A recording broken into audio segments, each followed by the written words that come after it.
Bonjour Beryl. Bonjour Jennifer. Vous êtes la fondatrice de Mayanona, qui est la première plateforme de crowdfunding au féminin. Alors pourquoi on devrait financer plutôt un projet féminin? Parce que finalement, ce qui compte, c'est avant tout la qualité d'un projet. Je suis tout à fait d'accord avec vous.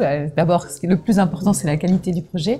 J'ai voulu vraiment faire ça pour donner un coup de pouce à l'entrepreneuriat féminin et faire bouger les lignes. Aujourd'hui, vous soutenez combien de projets?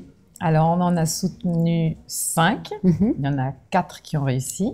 Et là, on en a un nouveau en ligne depuis ce matin. La condition pour intégrer Mayanona, c'est que ça soit une start-up 100% féminine? Pas du tout. On accepte les hommes, on les aime bien. Et moi, j'en suis persuadée que d'abord, ce sont les équipes mixtes qui sont les plus efficaces. Donc, l'idée, c'est soit le projet porté par une femme ou cofondé avec une femme. Aujourd'hui, il y a 30% de femmes qui créent, et il n'y a que 10% de femmes qui créent des startups.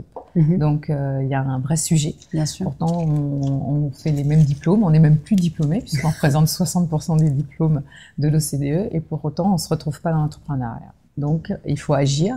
Donc, il y a différents axes pour agir. Il y a tout ce qui est fait au niveau gouvernement, politique. Et moi, mon idée, c'est vraiment d'apporter des outils concrets par le crowdfunding, à la fois de communication et de financement, pour aider les femmes à développer leurs projets et à se mettre en avant et à apprendre à se vendre et à créer.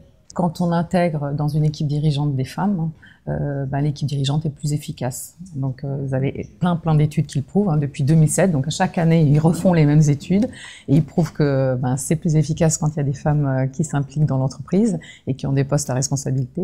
Et pour autant, ça bouge doucement. Heureusement, on est obligé de passer par des quotas pour que ça bouge, mais petit à petit, on va y arriver. Vous, Beryl, vous venez du milieu de la finance. Clairement, c'est pas vraiment un milieu féminin.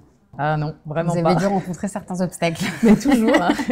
Il n'y a pas un moment où je suis en représentation, ou pas exprès, mais où on a des remarques sexistes, ou c'est des préjugés qui sont encore très ancrés dans notre culture et dans notre société. Et c'est en les traitant, je pense, avec un peu d'humour, avec dérision, et montrer finalement que chaque personne, quel que soit son sexe, peut trouver sa place dans l'économie, dans la société, et en essayant de faire tomber tous les préjugés.